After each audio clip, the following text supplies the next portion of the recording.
Hey everybody, it's Jason with Parallel Reality coming back with you today with an article from Townhall.com. It's dated August 3rd. It's by Kurt Schlichter. I say his name. I usually don't say author's names unless it's somewhat prominent, and he is. He's also a regular author as well. He writes books. I have never read one of his books, but I know he's an author. And it says, the article's name, I should say, is Democrats Want to Close the Prisons, Except Not for People Like You. So it's kind of a long one, so buckle up. And I'm not going to cut that out either. There's the current trend of Democratic Socialists of America goobers going on Fox and proudly coming out for all of the weird and stupid things they support is akin to the phenomenon a few years ago where you had furries publicly and proudly proclaiming their bizarre identity, except the people pretending to be cartoon foxes and wombats were less embarrassing. I don't know about that. It's all embarrassing. As dumb and creepy as it is to dress up as an anime marsupial and admit that their furry fetish tops sincere people and long walks on the beach on their list of turn-ons, at least the furry strangos didn't murder 100 million people over the last century. Of course, it's probably only because their costumes don't provide opposable thumbs to hold the guns. It's both amusing and horrifying to watch these DSA out and proud people in action. It's pretty clear they never got the memo. You're supposed to hide the most insane parts of your agenda so normal people can be suckered in. It's like being inside a Trojan horse. That seems a little relevant at the time I'm recording this, which probably has a slightly different meaning to these perverts. You want to come across as someone vaguely relatable and then only reveal your true self when you come to power. But it's hard for them to resist the limelight. They've never been in the limelight before. Look at these goofs. They are a hapless collection of weirdos, losers, and mutations, the kind of people who, in a civilized society, would have been bullied in middle school and high school into something near normality.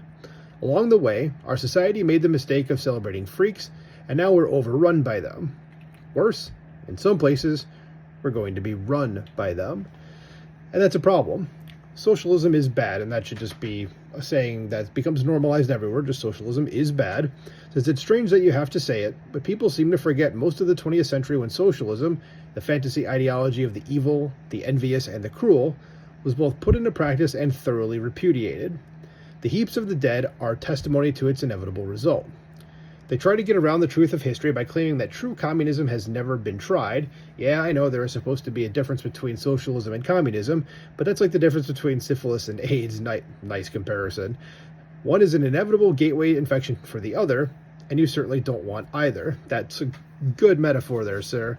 But based on the world's experience with this political pathology, true communism probably means 200 million dead. Maybe even more. That's just in this country, probably.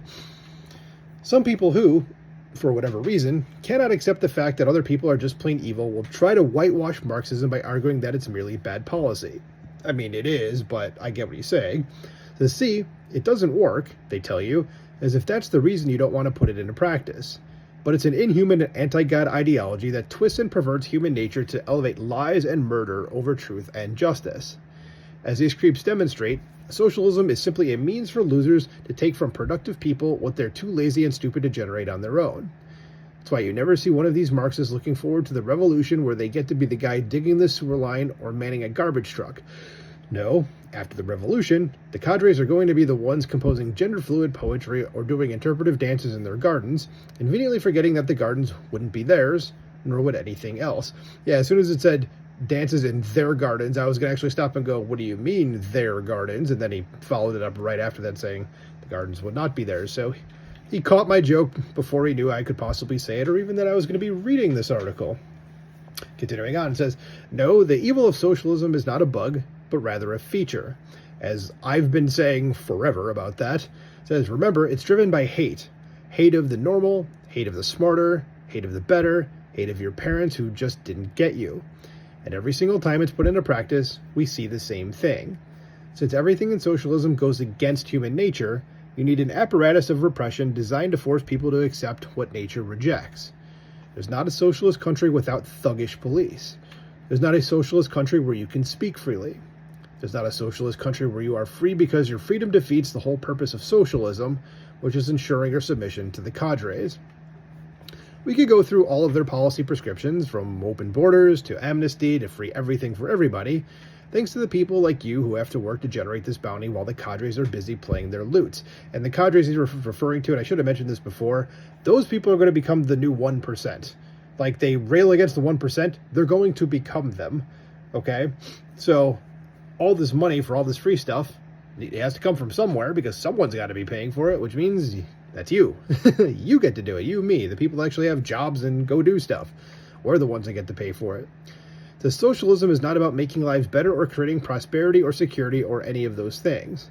It's about jerks living out their personal psychodramas while they get off on making you miserable. Nothing demonstrates that more than the idea of defunding the police and getting rid of prisons, which are both so obviously stupid ideas. It's amazing they get brought up seriously by anybody. Like, if somebody brings up, like, that's a policy position, they should just be pointed at and laughed at, like, everywhere they go until they're dead. Simple as that. It says, after all, you wicked normal people deserve to have thugs, junkies, murderers, that word there that YouTube won't let me say, but it rhymes with, let's say, grapists, and other Democrat constituencies turned on you to make you pay for the crime of being you. You need to understand the deep hate that lives with all these people, and that's why, in every single leftist sector of society, you see the actual criminals not merely being ignored, but being idolized. The DSA types would free these barbarians for the express purpose of allowing those barbarians to hurt you, because you deserve to be hurt. You deserve to be killed. You deserve to be, here comes that word again, and we're just going to leave it there, you know what it is, bad thing that happens to females, unfortunately, by assholes. It says, so you deserve all those things. Why?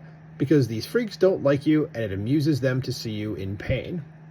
But there's a practical side to it, too. The old Soviet Union understood it. Regular criminals were victims of society, and you, being the foundation of society, need to be victimized in return. If you were a regular criminal, you'd be treated infinitely better than someone who committed a real crime, that is, a political crime. If you opposed the regime, then you were a real criminal. So all this stuff about closing the prisons is just nonsense. Same with defunding the police. The DSA types have no intention of ending prisons or ending the police. They just intend to change the target demographic from actual criminals to people like you who stand up and demand your rights. In the socialist paradigm, the only real crime is opposing the socialists, and they would not hesitate to lock you up or murder you if you get in their way. Now, some people point to the social contract by which we give up our natural right to seek justice from those who wrong us in favor of the procedures we set up through our democratic government. This allows prosecution and punishment to be taken away from what are sometimes called vigilantes and given to our properly constituted government.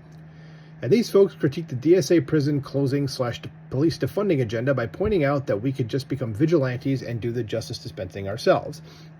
That's kind of always going to be the next step of defunding the police, is vigilantism. It says, but of course that would never happen because the socialists would see vigilantism as an actual crime. Yeah, so there's that too. It says, exercising power outside of the socialist structure is unforgivable. Oh, you can, that word there, bad thing for women, and again, another thing, bad thing that usually happens to children, and murder to your heart's content, but cut into the party's action, that's when the gloves come off. That's when the underfunded secret police are set upon you and haul you off to the unclosed gulag with the other uppity kulaks. Socialism isn't a bunch of 1960s ethnically homogenous Swedes paying 55% in taxes to live moderately comfortably in clean and safe Stockholm. It's Los Angeles in 2026 where a hobo is crapping on your lawn. It's London in 2026 where you get arrested for tweeting unapproved things.